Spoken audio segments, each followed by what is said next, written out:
Patuloy ang paglakas ng domestic travel ng Canadians sa gitna ng pagbaba ng interest na pumunta sa Amerika. Pagdating sa international travel, isa ang Pilipinas sa destination of choice ayon sa report na inilabas ng online accommodation marketplace na Airbnb Martes. Ang report mula kay Rhea Santos. Alam mo, I've been doing buses for so many years and this year talaga it's totally different. Kinansela na ng Toronto-based travel agency na Jump in Travel and Tours ang kanilang mga bus tour papuntang Amerika ngayong taon. Ang dati mabilis na mapunong mga biyahe, nilangaw raw ngayon. Every May we go to New York. Every long weekend in July, which is the Canada Day, we go to Chicago. And then August, September, we go to Washington and Virginia. And we go to Las Vegas. We went to Las Vegas twice last year. I had like 40 people, 50 people in one time to go to Las Vegas. Now I tried promoting it again, but again, I got zero response. Ang Love Local, kampanyang inilunsad ni Maricel Cadorna para hikayatin ng mga Canadians na i-explore ang sariling bansa. Biyahe sa iba't ibang probinsya ng Canada sakay ng bus na pumatok daw sa maraming Pilipino.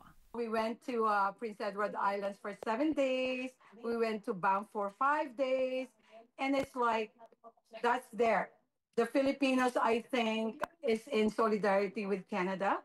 And they love traveling locally right now. Sa report na inilabas ng Airbnb Martes, higit 10% ang itinaas ng Canadian booking sa loob ng bansa sa unang bahagi ng taong 2025 kumpara noong 2024. Higit 20% ang itinaas ng booking sa mga maliliit na bayan at mga probinsya tulad ng Newfoundland and Labrador, Prince Edward Island, Quebec at Saskatchewan.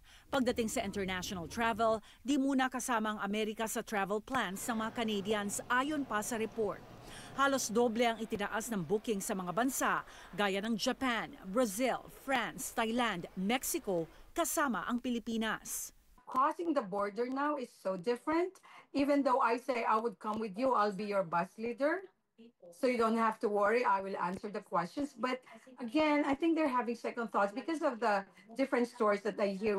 Ayon pa kay Cadorna, patok ang mga destinasyon sa Europa. Nakita raw niya ang pagbabago sa travel behavior ng Canadians matapos ang pandemya. Nagbago pa raw ito nang tumabang ang relasyon ng Amerika at ng Canada. Most of us are like always wanted to go international, you know? Wanted to go in US, wanted to go somewhere, but we never thought of going or exploring our own backyard. Rhea Santos, Omni News, Vancouver.